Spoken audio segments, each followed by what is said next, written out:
નમસ્કાર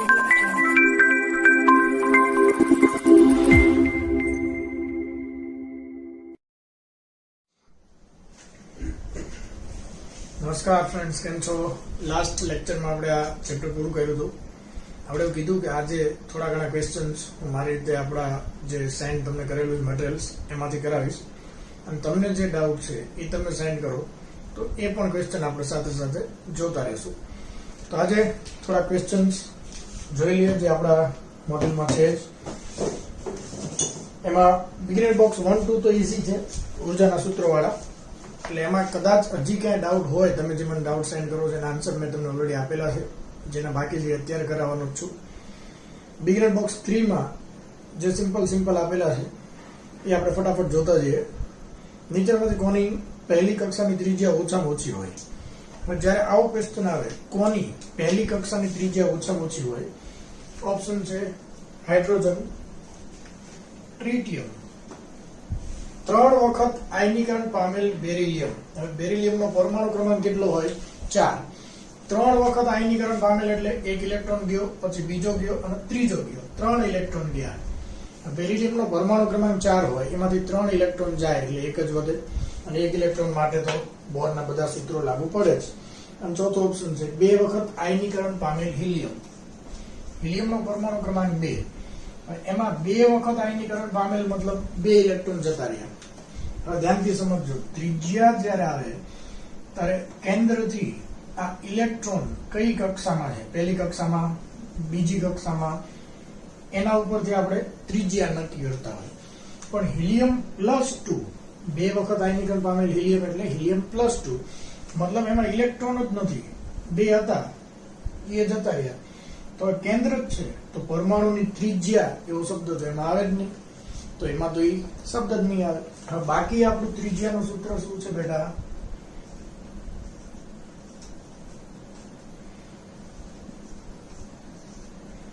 આવું સૂત્ર છે. હવે એમાં ત્રિજ્યા સૌથી ઓછી, તો જેનો Z સૌથી વધારે એની ત્રિજ્યા સૌથી ઓછી, અને Z એટલે પરમાણુ ક્રમાંક. આનો 1, આનો પણ 1, તો એ બેમાં તો સેમ જ હોય. આનો પરમાણુ ક્રમાંક 4, તો Z જેનો વધુ એની ત્રિજ્યા ઓછી, વ્યસ્ત પ્રમાણમાં થાય.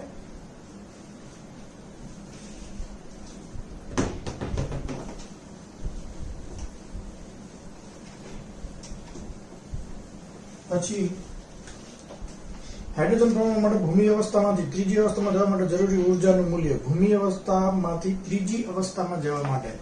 તો આપણી પાસે એક આવું સૂત્ર હતું, ડેલ્ટા E બરાબર 13.6 Z² 1/ni² - 1/nf². તો કેટલી ઉર્જાનો તફાવત છે આ બે વચ્ચે? તો 13.6. હાઇડ્રોજન કીધું એટલે Z બરાબર 1, અને 1 નો વર્ગ 1 થાય, લખવાની જરૂર નથી. ભૂમિ અવસ્થા મતલબ પહેલી કક્ષા એટલે Ni બરાબર 1, અને 1 નો વર્ગ 1 જ થાય. ક્યાંથી કીધું છે? ત્રીજી અવસ્થામાં, ભૂમિ અવસ્થામાંથી ત્રીજી અવસ્થા મતલબ આ પહેલી કક્ષા, આ બીજી કક્ષા, આ ત્રીજી કક્ષા. ધ્યાન રાખજો, ક્વેશ્ચનમાં મિસપ્રિન્ટ હોઈ શકે. જો આપણે એમ કે ત્રીજી ઉત્તેજિત અવસ્થા, તો ધ્યાન રાખો આ ભૂમિ અવસ્થા, ત્યાંથી ઉડીને અહીંયા જાય તો આ પ્રથમ ઉત્તેજિત અવસ્થા, આ દ્વિતીય ઉત્તેજિત અવસ્થા, અને આ તૃતીય ઉત્તેજિત અવસ્થા. એટલે ત્રીજી ઉત્તેજિત અવસ્થા કીધી હોય તો ચોથી કક્ષામાંથી આપણે લખવાનું. અહીંયા ત્રીજી કક્ષામાંથી, તો 3 નો વર્ગ 9, 9 - 8/9. તો આને ગુણ્યા 8/9 કરો એટલે આપણો જવાબ. હવે જો ત્રીજી ઉત્તેજિત અવસ્થા કીધી હોત તો આપણે અહીંયા શું લખે? 4. પ્રથમ ઉત્તેજિત અવસ્થા, દ્વિતીય, તૃતીય ઉત્તેજિત અવસ્થા, એટલે n બરાબર 4. તો અહીં 4 નો વર્ગ 16, 16 - 1 એટલે 15/9. આને ગુણ્યા 15/9 એટલે આન્સર મળી જાય આપણને. એક એવો ક્વેશ્ચન છે એમાં ત્રીજો, હાઇડ્રોજન પરમાણુને આયનીકરણ એન્થાલ્પી 13.6, તો લિથિયમ 2+ ની ધરાવસ્થાની ઉર્જા કેટલી? સમજો.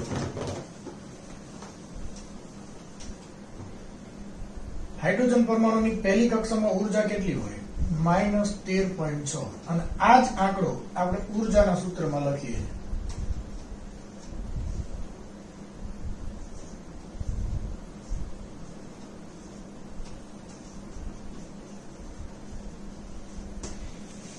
આ આંકડો આપણે કયો લખીએ? પહેલી કક્ષામાં જે ઉર્જા હોય તે આપણે લખવાનો હોય. તો પહેલી કક્ષામાં 13.6 હોય. હવે આયનીકરણ એન્થાલ્પી એટલે શું? ઇલેક્ટ્રોન અહીંથી બહાર કાઢવા માટે જરૂરી ઉર્જા. ઇલેક્ટ્રોન બહાર જતો રહે જ્યારે એની ઉર્જા કેટલી થાય? 0. આપણે એવું સમજાવ્યું હતું. હવે જો પહેલી કક્ષામાં એની ઉર્જા -13.6 હોય તો એમાં 13.6 બહારથી બીજી ઉર્જા નાખો તો -13.6 હતી +13.6 એટલે ઉર્જા કેટલી થઈ ગઈ? 0. ઉર્જા 0 થઈ ગઈ એટલે ઇલેક્ટ્રોન ક્યાં જતો રહ્યો? બહાર. તો આ 13.6 ને શું કહેવાય? આયનીકરણ ઉર્જા. વ્યાખ્યા આપણે કીધી હતી ને બેટા કે પહેલી કક્ષામાંથી ઇલેક્ટ્રોનને બહાર કાઢવા માટે જરૂરી ઉર્જા. તો આયનીકરણ ઉર્જા જો 13.6 હોય તો પહેલી કક્ષામાં ઉર્જા કેટલી હોય? -13.6. તો 13.6 તો આપણે સૂત્રમાં લખીએ જ છીએ. તો એની હારે આપણો કોઈ મતલબ જ નથી. હવે તો આપણે એ જ ગોતવાનું કે લિથિયમ +2 ની ધરા અવસ્થામાં, ધરા અવસ્થા એટલે ભૂમિ અવસ્થા માં ઉર્જા કેટલી? તો લિથિયમ 2+ માટે પરમાણુ ક્રમાંક કેટલો? 3.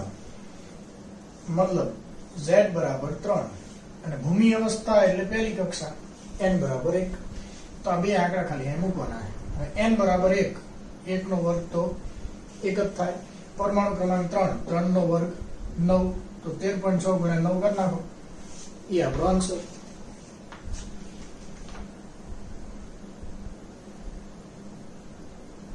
ચોથો, લિથિયમ 2+ માં સેકન્ડ ઉત્તેજિત અવસ્થાની ત્રિજ્યા કેટલી?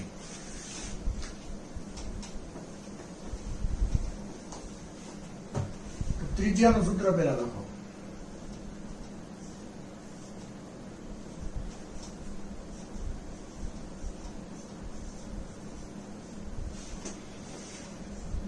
લિથિયમ +2 પરમાણુ ક્રમાંક 3 એટલે Z = 3.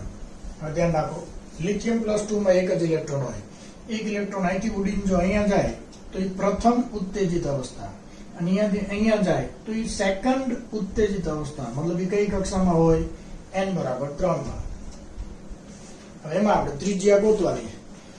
તો 2 3 3 છે. આ 3 અને આ 3 નો વર્ગ તો એક 3 ઉપર વધશે ને, તો 0.53 લઈ લો ચાલે. 0.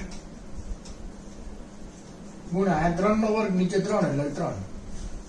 બસ આ બે નો ગુણાકાર.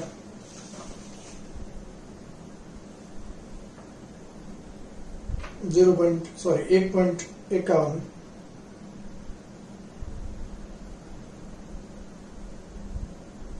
પાંચમો પ્રશ્ન એવો છે કે હાઇડ્રોજન પરમાણુ માટે દ્વિતીયક અલગીકરણ ઉર્જા કેટલી? હવે આ ધ્યાનથી સમજો.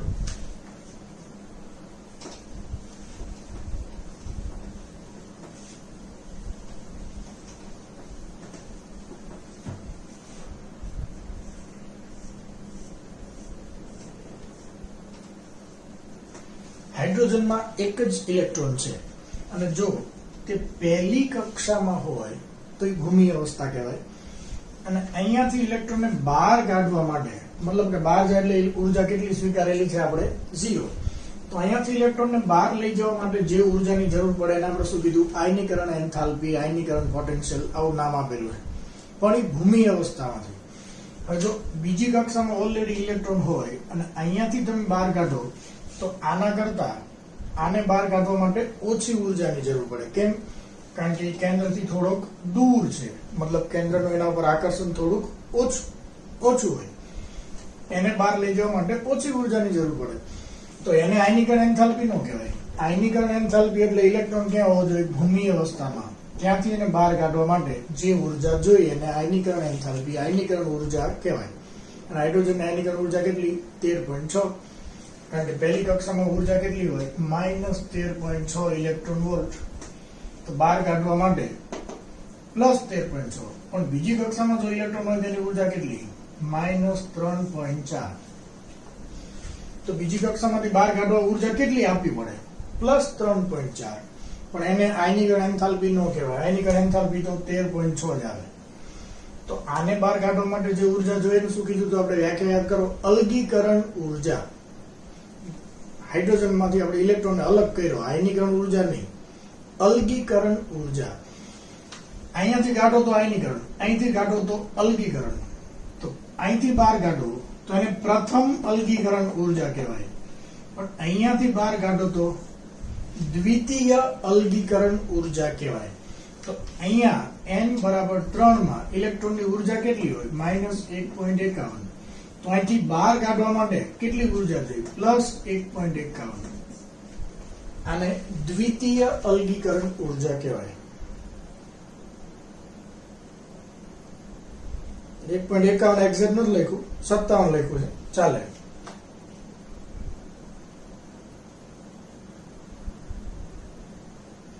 છઠ્ઠો એવો છે, હિલિયમ પ્લસ માં ધરાવસ્થામાંથી ત્રીજી ઉત્તેજિત અવસ્થામાં ઇલેક્ટ્રોન જવા માટે કેટલી ઉર્જા જોઈએ?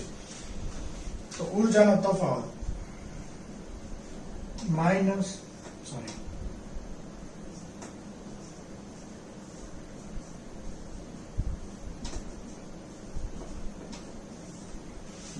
હિલિયમ પ્લસ પરમાણુ ક્રમાંક 2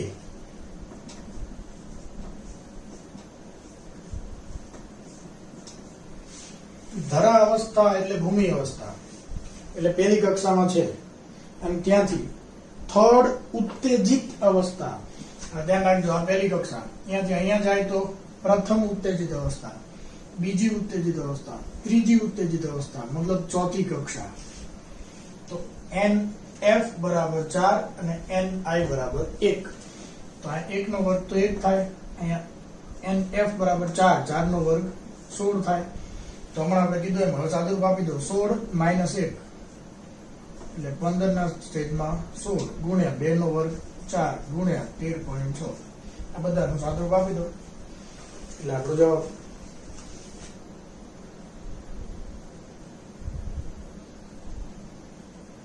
આવા ક્વેશ્ચન મોઢે કરવા હોય તો કઈ રીતે થાય? આપણે ડાયરેક્ટ કેલ્ક્યુલેશન કરવું હોય તો સમજી લો.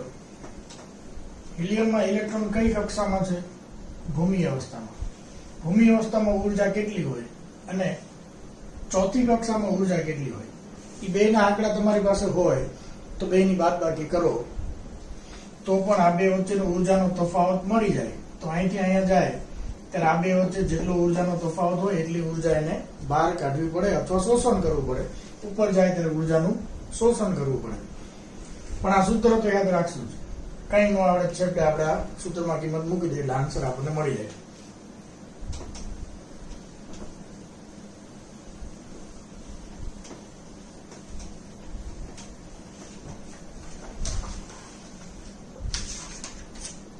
પછી બિગિનર બોક્સ 4 માં બે તત્વોના રેખીય વર્ણપટ સમાન હોતા નથી. હવે પેલો ક્વેશ્ચન છે, એનું કારણ શું? એનું કારણ તેની બાહ્ય કક્ષામાં રહેલા ઇલેક્ટ્રોનની ઉર્જા અલગ અલગ હોય. કોઈ પણ બે તત્વોના વર્ણપટ, જે ઓલા આપણે હાઇડ્રોજનમાં નકલી રેખાઓ મળી હતી ને, એમ કોઈ પણ બીજા વાયુને ભરો અને એનો વર્ણપટ લો તો એની રેખાઓની આવૃત્તિ અલગ અલગ મળશે.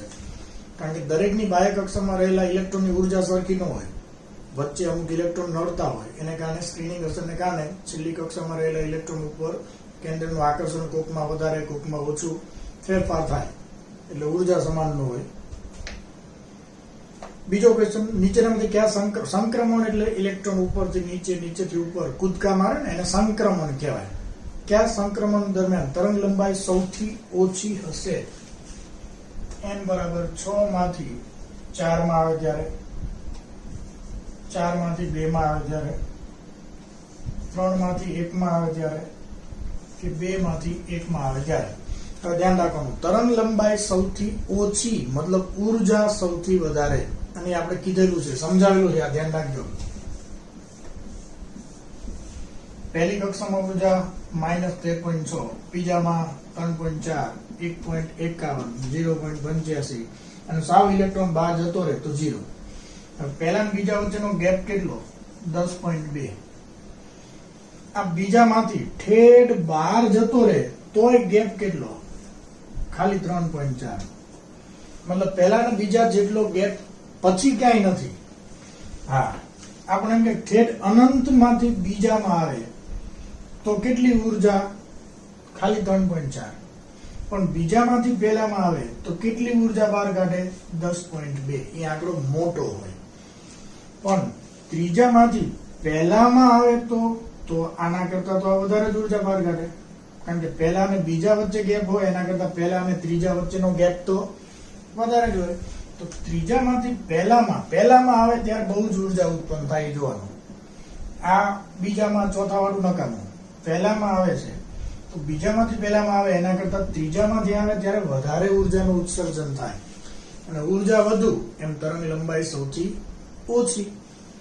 ઉર્જા વધારે એમ તરંગ લંબાઈ સૌથી ઓછી, કારણ કે hc/λ. આ વધુ, આ ઓછું. તો તરંગ લંબાઈ સૌથી ઓછી. આન્સર 3, 2, 1.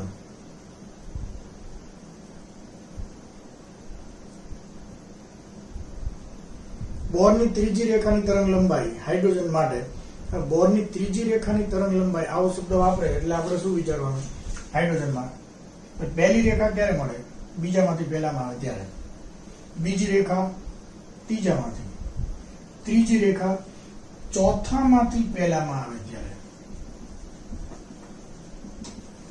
બોરની ત્રીજી રેખા મતલબ પહેલી કક્ષામાં ઇલેક્ટ્રોન આવે ચોથામાંથી, તો એની તરંગ લંબાઈ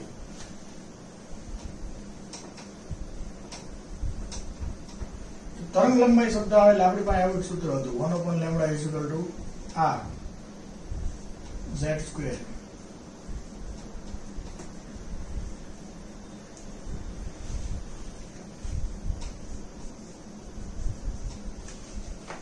ક્વેશ્ચન હાઇડ્રોજન માટે છે તો હાઇડ્રોજનનો પરમાણુ ક્રમાંક તો એક જ હોય, 1 નો સ્ક્વેર લખવાની જરૂર નથી.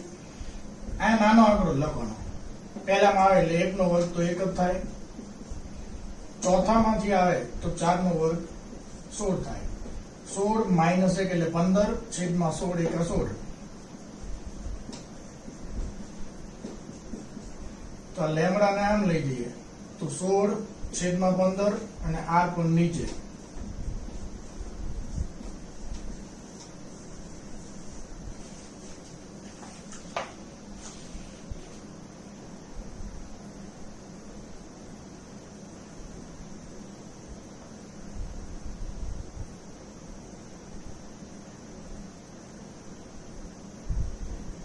આમાં એને સ્પષ્ટ નથી કર્યું ક્વેશ્ચનમાં. ત્રીજી રેખા એટલે આપણે લાઇમેન શ્રેણીની ત્રીજી રેખા લીધી છે. અહીંયા ધ્યાન રાખજો, ગમે ત્યાંથી પહેલી કક્ષામાં આવે એટલે એને કઈ શ્રેણી કહેવાય? લાઇમેન શ્રેણી. અહીંયા સ્પષ્ટતા નથી કરેલી કે કઈ શ્રેણીની ત્રીજી રેખા. તો લાઇમેન શ્રેણીમાં આપણે લઈએ તો બીજામાંથી પહેલામાં આવે પહેલી રેખા, ત્રીજામાંથી આવે બીજી, અને ચોથામાંથી આવે ત્રીજી રેખા. પણ આપણને એમ કીધું હોત આમાં ક્વેશ્ચનમાં, આ ભૂલ છે, બામર શ્રેણીની ત્રીજી રેખા. તો બામર શ્રેણી એટલે કેટલામી શ્રેણી? બીજી. અને બામર શ્રેણીમાં ઇલેક્ટ્રોન ક્યાંથી આવે? ગમે ત્યાંથી, પણ ક્યાં આવે? બીજામાં. તો બામર શ્રેણીમાં પહેલી રેખા એટલે ત્રીજામાંથી બીજામાં, બીજી રેખા એટલે ચોથામાંથી, અને ત્રીજી રેખા એટલે પાંચમામાંથી. તો પાંચમામાંથી બીજામાં આવે ત્યારે કેટલી તરંગ લંબાઈનું ઉત્સર્જન કરે? તો અહીંયા આંકડા ભરી જાય. આ 2 ને 5, 2 નો વર્ગ ને 5 નો વર્ગ. પણ આ ક્વેશ્ચનમાં સ્પષ્ટ નથી કહ્યું કે કઈ શ્રેણીની વાત છે.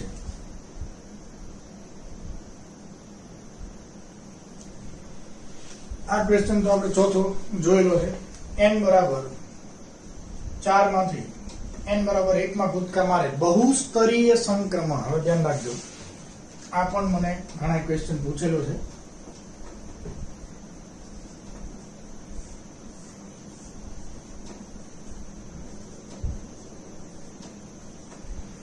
ચોથામાંથી સીધું પહેલામાં આવતું રહે, પણ બહુસ્તરીય સંક્રમણ એટલે ઇલેક્ટ્રોન કૂદકા મારી. બહુસ્તરીય મતલબ સીધું પહેલામાં જ આવે એવું નહીં. જેટલી શક્યતા હોય એટલી બધી. ચોથામાંથી બીજામાં આવે, પછી બીજામાંથી પહેલામાં જાય, ચોથામાંથી ત્રીજામાં જાય, ત્રીજામાંથી નહીં પહેલામાં આવે, અને એવું બને ત્રીજામાંથી ઘડીક બીજામાં આવે. જેટલી શક્યતા હોય બધી. તો કેટલી રેખાઓ મળી શકે? 6. તો કેટલા ટોટલ સંક્રમણ શક્ય છે? 6. અને આની ગણતરીનું સૂત્ર પણ આપણે કીધેલું છે, n2 - n1 + n2 - n1 + 1/2.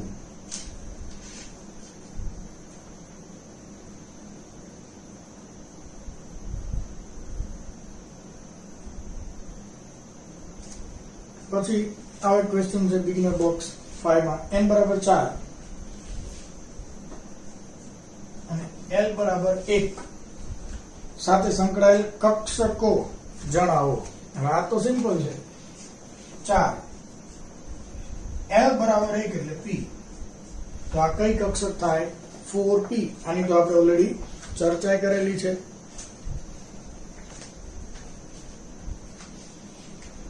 m કોષ સાથે સંકળાયેલ મહત્તમ ઇલેક્ટ્રોનની સંખ્યા. m કોષ એટલે કક્ષા. આ પહેલી કક્ષાને આપણે શું નામ આપેલું? k, l, m. હવે m એટલે ત્રીજી કક્ષા. ત્રીજી કક્ષામાં મહત્તમ કેટલા ઇલેક્ટ્રોન હોય? તો ઇલેક્ટ્રોનની સંખ્યા આપણને ખ્યાલ છે 2n². જ્યાં એટલે કક્ષા 3, તો 3 નો વર્ગ 3 તરી 9, 9 દુ 18, મતલબ 18 ઇલેક્ટ્રોન m કોષમાં ટોટલ આવે. કઈ રીતે?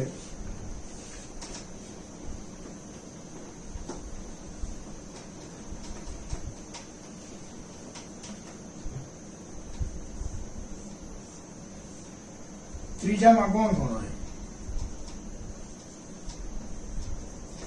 3s, 3p અને 3d. ત્રીજામાં f તો હોય નહીં, તો d માં કેટલા સમાય? 10. આમાં કેટલા સમાય? 6. આમાં કેટલા સમાય? 2. ટોટલ 3 કે 18.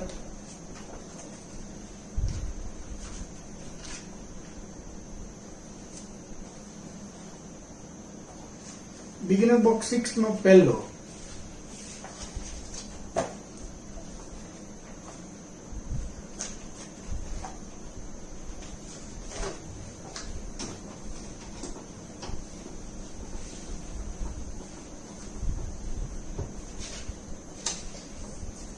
એક તટસ્થ સંયોજનમાં 2k 8l 11m અને 2n ઇલેક્ટ્રોન ભરાયેલા છે, તો પરમાણુમાં p ઇલેક્ટ્રોનની સંખ્યા કેટલી? હવે ધ્યાનથી સમજી લો.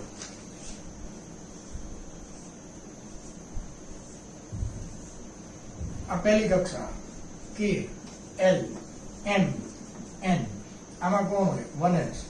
આમાં 2s અને 2p, 3s, 3p, 3d, 4s, 4p, 4d, 4f. હવે k માં કેટલા ઇલેક્ટ્રોન છે? 2. l માં કેટલા? 8. તો s કક્ષકમાં 2 સમાય અને p માં 6 સમાય, આપણને ખબર જ છે. આમાં 11, તો પેલા 2 આમાં, પછી આમાં 6, 6, 7, 8, 9, 10 ને 11, એટલે આમાં 3 જ હોય ને. ટોટલ m સેલ માં કેટલા ઇલેક્ટ્રોન કીધા? 11. એમાં s માં કેટલા આવે? 2. એ ભરાય પછી જ આગળ જવાનું. આમાં 6 અને બાકીના 3 વધ્યા એ d માં. અને અહીંયા 2 કીધા છે, તો એ પહેલા શેમાં આવે? s માં. તો આ ઇલેક્ટ્રોન રચના થઈ. તો ઇલેક્ટ્રોન રચના શું થઈ?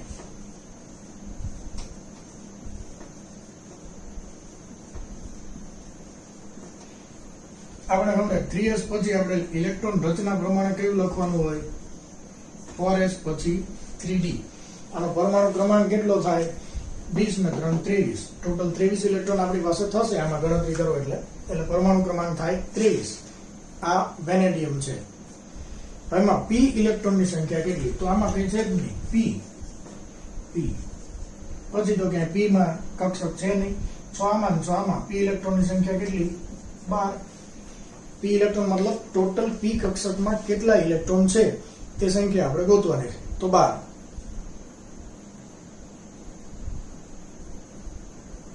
એવો બીજો ક્વેશ્ચન. 2 ઇલેક્ટ્રોન k માં, મતલબ આમાં 2. 8 ઇલેક્ટ્રોન l માં, આમાં 8, 6 ને 2 8. અને 8 ઇલેક્ટ્રોન m માં.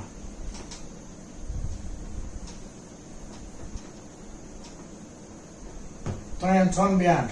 તો 3d માં કઈ નહીં. અહીંયા પૂરું થઈ ગયું. તો ઇલેક્ટ્રોન રચના શું?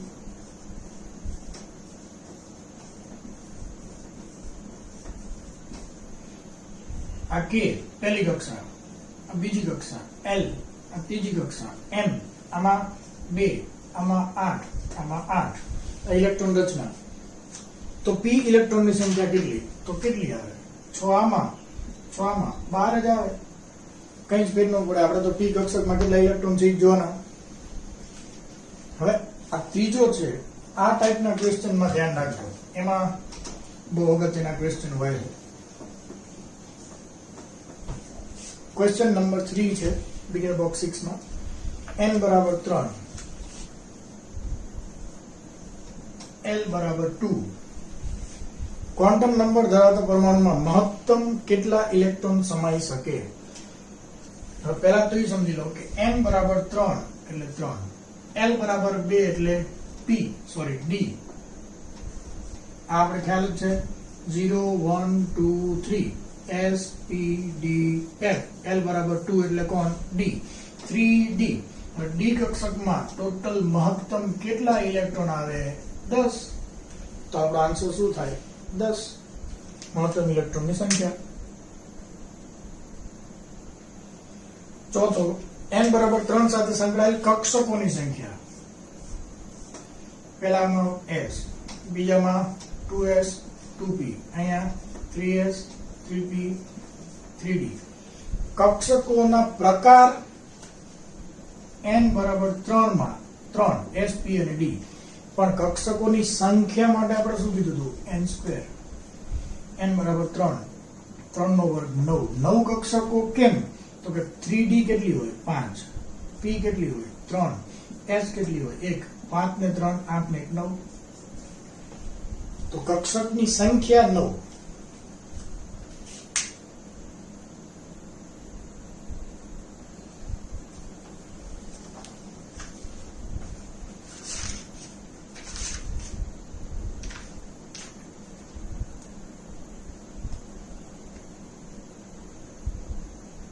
પછી આપણે એક્સરસાઇઝ 1 માં અમુક ક્વેશ્ચન જોઈએ.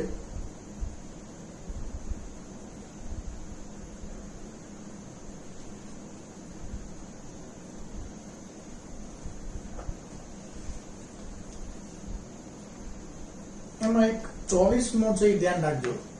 એક્સરસાઇઝ 1 માં ક્વેશ્ચન 24, એમાં એવું લખ્યું છે કે p કોષમાં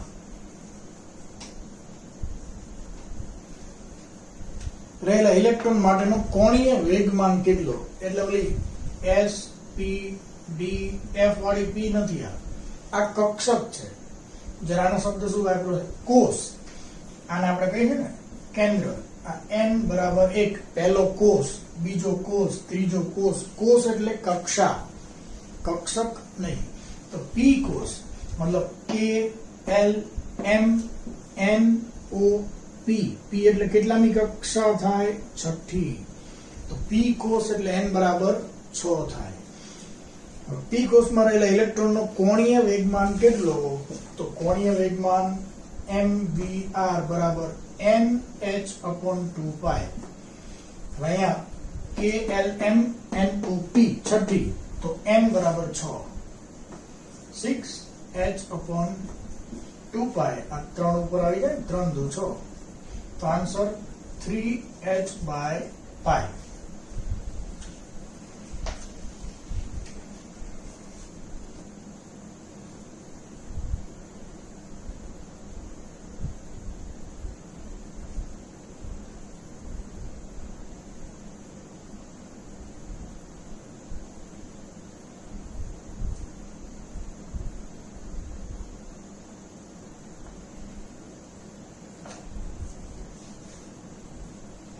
હાઇડ્રોજનની ત્રિજ્યા અને ડ્યુટેરિયમની ત્રિજ્યા નો ગુણોત્તર. આવો એક ક્વેશ્ચન છે, મને એક સ્ટુડન્ટે પૂછેલો છે. આપણા બધામાં કન્ફ્યુઝન ન રહે એ ધ્યાન રાખો. હાઇડ્રોજન અને ડ્યુટેરિયમમાં ફેર શું? હાઇડ્રોજનમાં 1 પ્રોટોન અને 12 એક ઇલેક્ટ્રોન. હાઇડ્રોજન. ડ્યુટેરિયમ પરમાણુ ક્રમાંક તો એક જ હોય, પણ આનો પરમાણુ ભાર 2 અને આનો 1.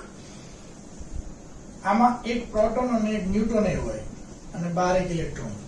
પણ ન્યુટ્રોન વધવાથી ત્રિજ્યામાં કોઈ ભેદ ન પડે, કારણ કે આકર્ષણ તો આ પ્રોટોન અને ઇલેક્ટ્રોન વચ્ચે હોય. ન્યુટ્રોન તો તટસ્થ છે.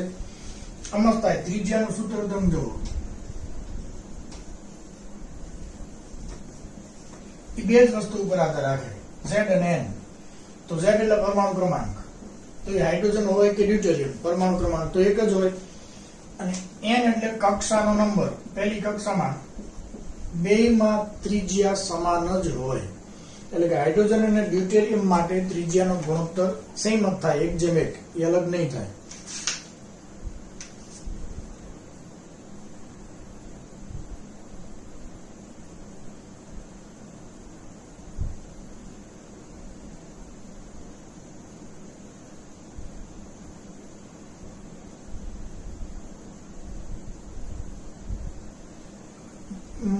એક્સરસાઇઝ 1 માં 40મો જે છે એ સમજો.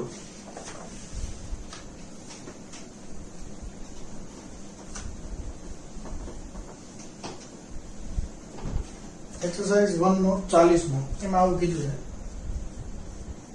હિલિયમ પ્લસ ની બીજી કક્ષાની સ્થિતિ ઊર્જા, બીજી કક્ષામાં સ્થિતિ ઊર્જા -27.2 ઇલેક્ટ્રોવોલ્ટ.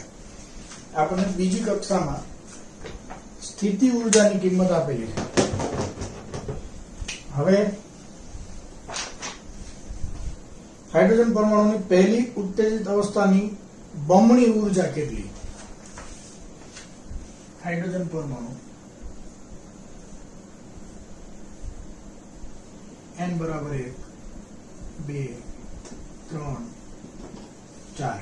હવે ધ્યાનથી સમજો, આપણને જે આંકડો આપેલો છે શું છે? હિલિયમ પ્લસ, મતલબ એમાં ઇલેક્ટ્રોન તો એક જ હોય પણ પરમાણુ ક્રમાંક 2 હોય, ઇલેક્ટ્રોન તો એમાં એક જ હોય. બીજી કક્ષામાં સ્થિતિ ઊર્જા આટલી. તો આપણે એક સૂત્ર કીધું હતું, કદાચ તમને યાદ હોય, પોટેન્શિયલ એનર્જી અને એનર્જી વચ્ચેનું રિલેશન શું? સ્થિતિ ઊર્જા બાય 2 એટલે ઊર્જા. પોટેન્શિયલ એનર્જી ભાગ્યા 2 કરો એટલે ઊર્જા મળે. તો જો હિલિયમ પ્લસ માં બીજી કક્ષામાં સ્થિતિ ઊર્જા આટલી હોય, કેટલી? -27.2, તો ઊર્જા કેટલી હોય? ભાગ્યા 2 -13.6. મતલબ કે અહીંયા બીજી કક્ષામાં ઇલેક્ટ્રોનની ઊર્જા -13.6 હોય. તો હાઇડ્રોજન પરમાણુની પહેલી ઉત્તેજિત અવસ્થાની બમણી ઊર્જા કેટલી? હવે ધ્યાનથી સમજો, ઊર્જાનું સૂત્ર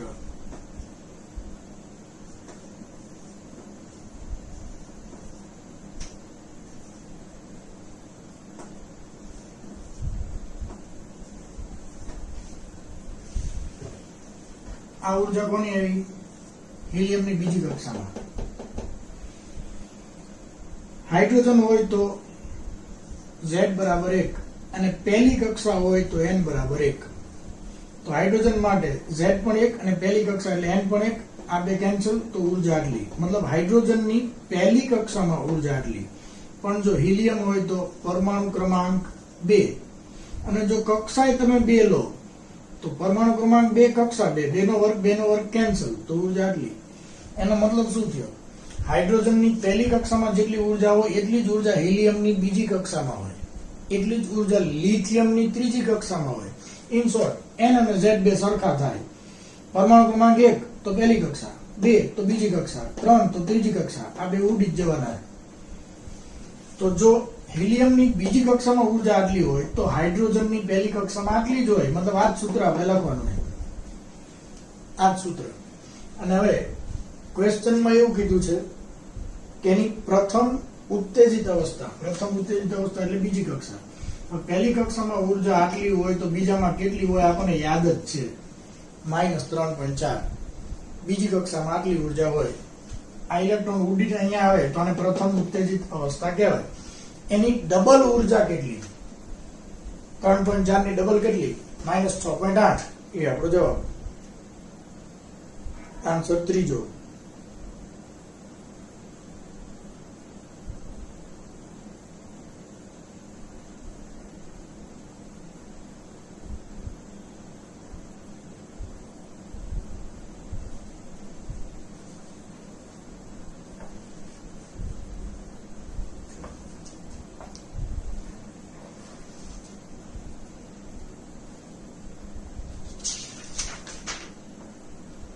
જે ઇમ્પોર્ટન્ટ ક્વેશ્ચન છે જેમાં તમને ડાઉટ હોઈ શકે અત્યારે હું એવા કરાવું છું. બાકી તમારે જેમાં ડાઉટ છે એ તો મને સેન્ડ કરજો જ.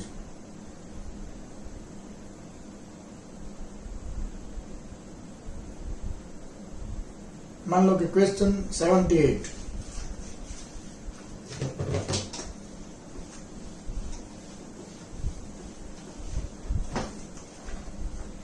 हाइड्रोजन परमाणु માટે લાઇમેન શ્રેણીની ટૂંકામાં ટૂંકી તરંગ લંબાઈ x. તરંગ લંબાઈ આવે એટલે પહેલા તો આપણે તરંગ લંબાઈ વાળું સૂત્ર લખો.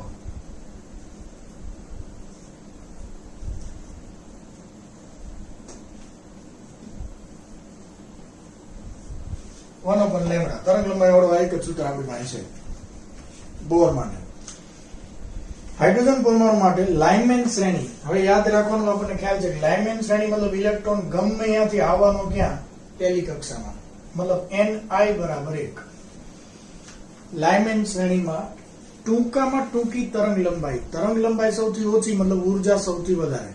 અને ઉર્જા સૌથી વધારે તો પહેલી કક્ષામાં ઇલેક્ટ્રોન આવશે ક્યાંથી? અનંતથી આવે તો જ ગેપ સૌથી વધારે હોય. તો એના માટે અહીંયા આપણે શું લખી નાખી? x. અને હાઇડ્રોજન છે એટલે z² લખવાની જરૂર નથી. કેમ? પરમાણુ ક્રમાંક 1 ઉડી જાય. અહીંયા શું લખવાનું? 1 નો વર્ગ 1 અને અહીંયા અનંત ઇન્ફાઇનાઇટ નો વર્ગ એ અનંત. 1 ના છેદમાં અનંત એટલે 0. તો આ તો 0 થઈ ગયું. આ 1 છે મતલબ r જ વધે. હવે ગુણોત્તર લઈએ આપણે છેદમાં લેમ્ડા r. તો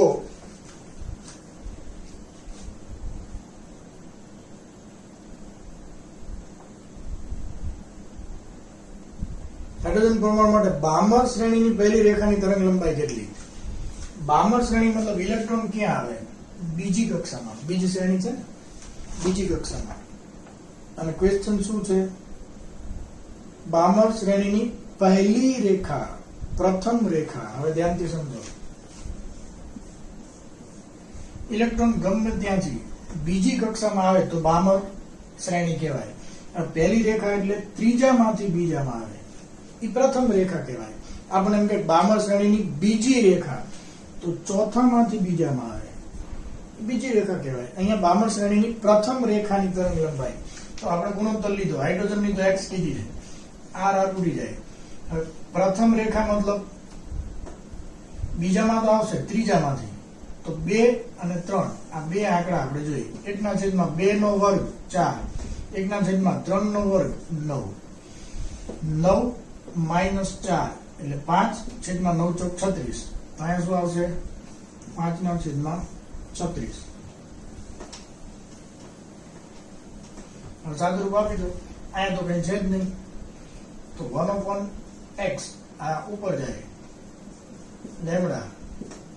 આ 5/36 એટલે લેમ્ડા કેટલું? આ આપણે ગોતવાનું છે.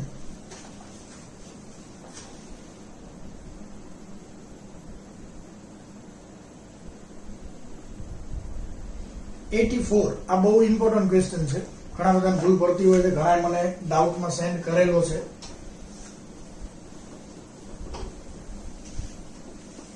ખાસ ધ્યાનથી સમજો. 84 ક્વેશ્ચન ઇમ્પોર્ટન્ટ છે. હાઇડ્રોજન પરમાણુ માટે ઉત્તેજિત અવસ્થામાંથી ભૂમિ અવસ્થામાં ઇલેક્ટ્રોનનું સંક્રમણ એક અથવા વધુ તબક્કામાં થઈને પારજાંબલી વિસ્તારમાં 4 રેખાઓ મળે તો આ જ ઘનપટમાં પાર રક્ત વિસ્તારમાં કેટલી રેખાઓ મળે? ઉપરથી નીચે આવે. પારજાંબલી વિસ્તારમાં 4 રેખા મળે. હવે યાદ કરજો. લાઇમેન, બામર. લાઇમેન શ્રેણી શેમાં આવે? પારજાંબલી. બામર દૃશ્યમાન અને પછી બધા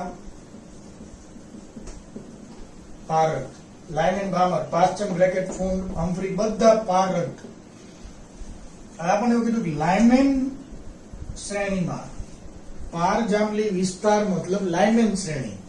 આ આપણા માઇન્ડમાં ક્લિક થવું જોઈએ. પારજાંબલી વિસ્તારમાં 4 રેખા મળે. હવે લાઇમેન શ્રેણીનો મતલબ શું? ઇલેક્ટ્રોન ગમે ત્યાંથી આવે પહેલી કક્ષામાં આવે તો જ લાઇમેન શ્રેણી કહેવાય, બાકી નહીં. તો 4 રેખા મતલબ બીજામાંથી પહેલામાં આવે તો 1, ત્રીજામાંથી આવે તો 2, ચોથામાંથી આવે તો 3 અને પાંચમામાંથી આવે તો 4. તો લાઇનમેન શ્રેણી મતલબ પારજાંબલી વિસ્તારમાં 4 રેખાઓ ક્યારે મળે તો કે ઇલેક્ટ્રોન ક્યાંથી આવતો હોવો જોઈએ? પાંચમામાંથી પહેલામાં. મતલબ બાહ્ય કક્ષા કઈ છે? પાંચમી. ઇલેક્ટ્રોન પાંચમામાંથી આવે. હવે આપણને એમ કે જો પારજાંબલી વિસ્તારમાં 4 રેખાઓ મળતી હોય તો દ્રશ્યમાન વિભાગમાં કેટલી રેખાઓ મળી શકે? હવે આપણા માઇન્ડમાં તરત ક્લિક થવું જોઈએ કે દ્રશ્યમાન વિભાગ એટલે કોણ? બામર શ્રેણી. બામર શ્રેણી મતલબ ઇલેક્ટ્રોન ક્યાં આવે? બીજી કક્ષામાં. બીજી કક્ષામાં. તો એના માટે આપણે અલગથી વિચારીએ. n બરાબર 2 માં આવવો જોઈએ. મહત્તમ ક્યાંથી આવે? પાંચમામાંથી બીજામાં તો 1, ચોથામાંથી બીજામાં તો 2 અને ત્રીજામાંથી બીજામાં તો 3. આ 3 શક્યતાઓ છે. કારણ કે બાહ્ય કક્ષા કઈ છે? પાંચમી. પારજાંબલી વિસ્તારમાં 4 મળે મતલબ પહેલામાં, બીજા, ત્રીજા, ચોથા, પાંચમામાંથી આવી શકે. એટલે મહત્તમ ઇલેક્ટ્રોન પાંચમી કક્ષામાં હોવો જોઈએ. તો એમાં ને એમાં દ્રશ્યમાનમાં કેટલી મળે તો કે હવે બીજામાં ક્યાંથી આવી શકે? પાંચમામાંથી આવી શકે, ચોથામાંથી, ત્રીજામાંથી. 3 શક્યતાઓ છે. તો આમાં આપણને એમ કે પારજાંબલી વિસ્તારમાં 4 મળે તો દ્રશ્યમાનમાં કેટલી મળે? 3. દ્રશ્યમાનમાં 3. પણ ક્વેશ્ચન એવો પૂછે પાર રક્ત વિસ્તારમાં કેટલી મળે? હવે ધ્યાનથી સમજજો. લાઇમેન, બામર, પાસ્ચન, બ્રેકેટ આ બધી પાર રક્તમાં જ આવે.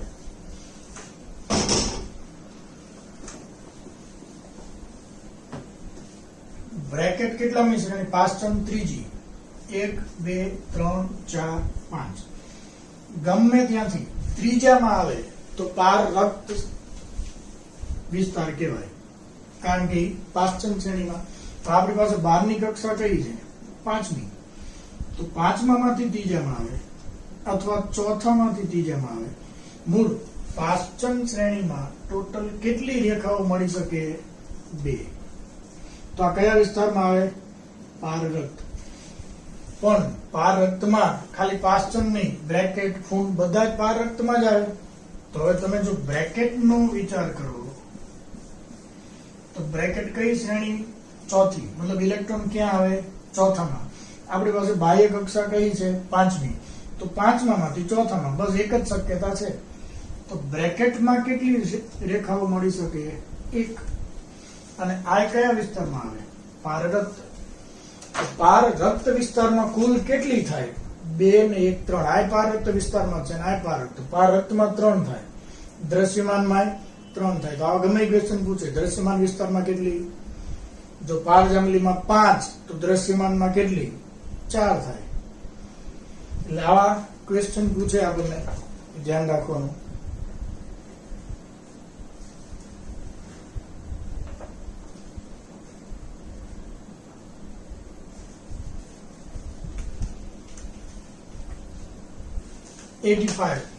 આ ક્વેશ્ચન ની ચર્ચા આપણે ઓલરેડી કરેલી છે. 4, 3, 2, 1.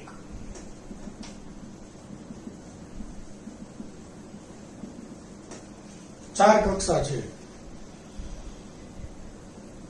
તો ઉત્સર્જિત રેખાઓની સંખ્યા કેટલી? હવે ચોથામાં ઇલેક્ટ્રોન હોય છેવટે તો પહેલામાં આવવાનો જ છે. તો આપણે કીધું તેમ n બરાબર 4 માંથી n બરાબર 1 માં આવે તો શક્ય રેખાઓની સંખ્યા કેટલી? n2 - n1. n2 - n1 plus 1 by 2. તો આ n2 અને n1 આગળ મૂકી દો, 6 આવશે. આ ઉત્સર્જન વર્ણપટની રેખાઓની સંખ્યા. પણ આ જ આકૃતિમાં એમ કે શોષણ વર્ણપટમાં કેટલી રેખાઓ થાય? તો આ ક્વેશ્ચન આપણે થિયરી વખતે કીધું તો યાદ છે ને? શોષણ મતલબ ઇલેક્ટ્રોન હોય ક્યાં? પહેલી કક્ષામાં. જ્યારે કોઈ પણ પરમાણુ ભૂમિ અવસ્થામાં હોય ત્યારે ઉર્જાનું શોષણ કરીને ઉપર જાય. તો શોષણ વર્ણપટ માટે પહેલામાંથી જ લીટું જવું જોઈએ. તો પહેલામાંથી બીજામાં, ત્રીજામાં, ચોથામાં ખાલી 3 જ શક્યતાઓ આવે. બીજામાંથી ત્રીજામાં જાય તો શોષણ વર્ણપટની રેખા ન કહેવાય. પહેલામાંથી જ જવી જોઈએ તો એ તો 3 જ શક્યતા છે. મતલબ આમાં જ એમ કે ઉત્સર્જન વર્ણપટની કેટલી રેખાઓ મળી શકે ઉપરથી નીચે આવવા વાળા તો 6, પણ શોષણ વર્ણપટ માટે તો 3 જ, કારણ કે પહેલામાંથી જ જવી જોઈએ શોષણ વર્ણપટ માટે.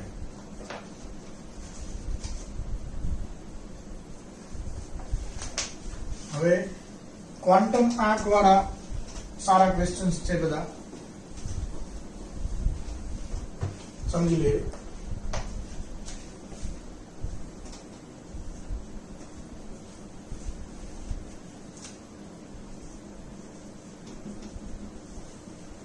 આ 3 ક્વોન્ટમ આંક વાળા માટે કક્ષકોની સંખ્યા કેટલી થાય?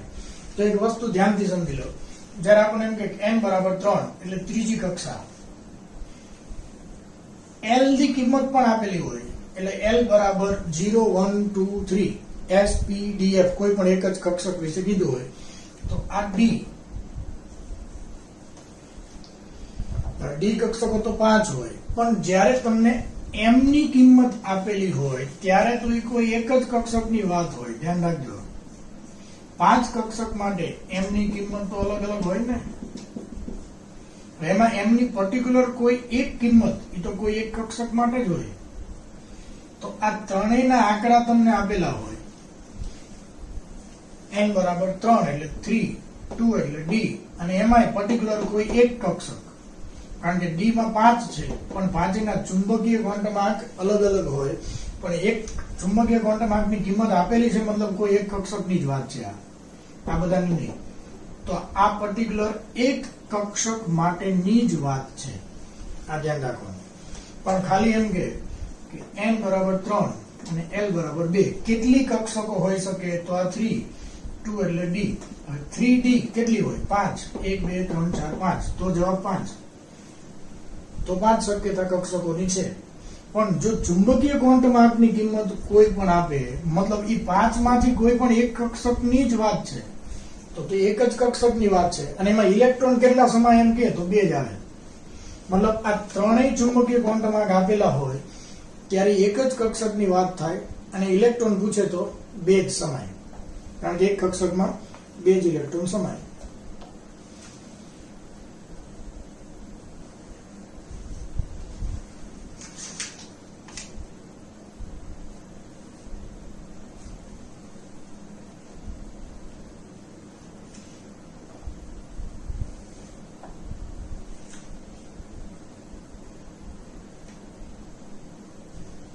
s કક્ષકમાં નોડલ સપાટી કેટલી હોય? 2s માં 1.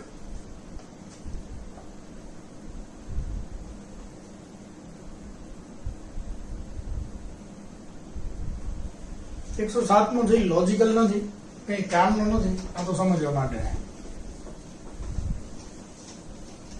આપણે કે કોષ એટલે કક્ષા, પેટા કોષ એટલે કક્ષક, s p d f એ કક્ષક.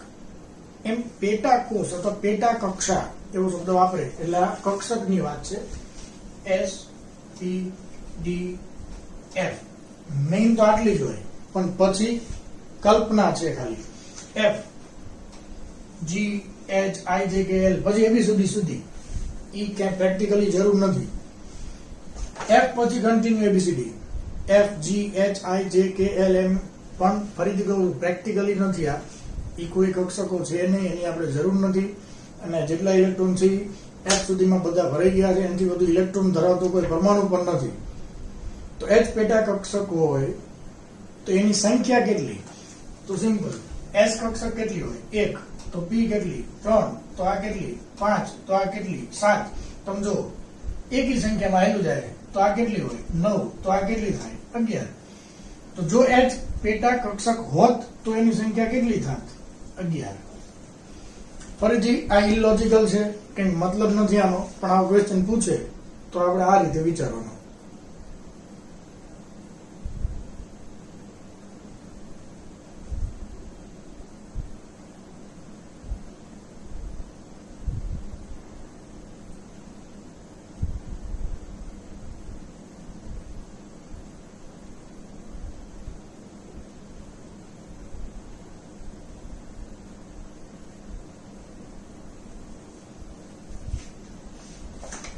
પી કક્ષક માટે n બરાબર 6 અને m બરાબર 0 હોય તો એવા કેટલા ઇલેક્ટ્રોન હોઈ શકે? હવે ધ્યાનથી સમજો. n બરાબર 6 એટલે કક્ષા કઈ થઈ? છઠ્ઠી. હવે એમાં કોણ કોણ હોય? 6s, 6p, 6d અને 6f. આ ચારેય હોય. હવે આપણને પર્ટિક્યુલર p કક્ષક માટે જ કીધું છે તો આપણે આનું જ વિચારવાનું, આ એકય નહીં. હવે p કક્ષક કેટલી હોય? 3. દરેક માટે m ની કિંમત હોય -1, 0, +1. હવે એમાં m ની કિંમત 0 હોય એવી તો એક જ કક્ષક હોય ને, તો એમાં કેટલા ઇલેક્ટ્રોન સમાઈ શકે? માત્ર 2 જ. એક કક્ષક હોય તો 2 જ ઇલેક્ટ્રોન સમાય.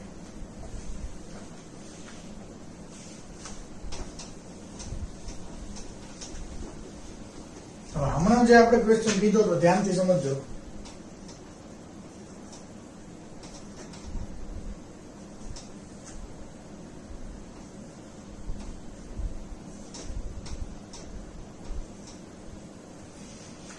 આ ક્વોન્ટમ આંકનો સેટ હોય એવા કેટલા ઇલેક્ટ્રોન શક્ય છે? આપણે હમણાં કીધું ચુંબકીય ક્વોન્ટમ આંક આપી દે એટલે એક જ કક્ષકની વાત હોય. કેમ? તો કે આ 3 L બરાબર 1 એટલે P. હવે હકીકતમાં P કક્ષક 3 હોય. 3px, 3py, 3pz.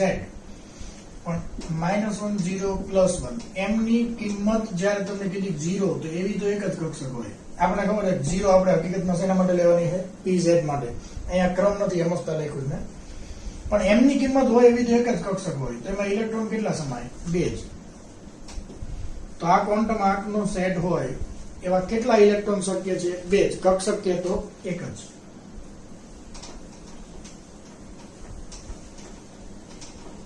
પણ આપણે આમ પૂછે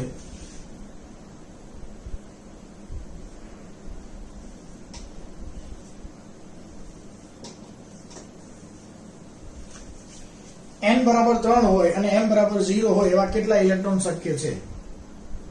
ધ્યાનથી સમજજો. n બરાબર 3 એટલે કક્ષા કઈ? ત્રીજી. તો એમાં કોણ કોણ હોય? 3s, 3p, 3d. હવે આ ત્રીજી કક્ષામાં s, p કે d એવું કીધું નથી કારણ કે આપણને l ની કિંમત નથી આપેલી. હમણાં એમ કીધું હોત કે l બરાબર 0 તો 3s ની જ વાત હોત, l બરાબર 1 તો p અને l બરાબર 2 તો d. પણ l ની વાત જ નથી કરી, l જે હોય તે. તો હવે આ બધામાં શક્યતાઓ હોય, l ની કિંમત નથી, મતલબ આપણે n બરાબર 3 હોય બધામાં જોવાનું. તો n બરાબર 3 તો બધામાં છે. 3s, 3p, 3d બધામાં મુખ્ય ક્વોન્ટમ આંક 3 છે. હવે m ની કિંમત 0 હોય એવી કક્ષક બધામાં એક એક તો હોય જ. આપણને ખબર છે s કક્ષક માટે તો m 0 જ હોય, p કક્ષક માટે -1, 0, +1. પણ 0 હોય એવી એક કક્ષક તો હોય જ. d -2, -1, 0, +1, +2. પણ d ની કિંમત 0 હોય એવી એક તો આમાં હોય જ. મતલબ એક આમાં હોય જેમાં m બરાબર 0 હોય, એક આમાં પણ હોય અને એક આમાં પણ હોય. તો એવી ટોટલ કેટલી કક્ષકો થાય? 3. ત્રણેયમાં એક એક. અને તો ઇલેક્ટ્રોન કેટલા? 6. મતલબ n બરાબર 3 અને m બરાબર 0 હોય એવા ટોટલ કેટલા ઇલેક્ટ્રોન શક્ય છે? 6. તો આ ક્વેશ્ચન ઇમ્પોર્ટન્ટ છે.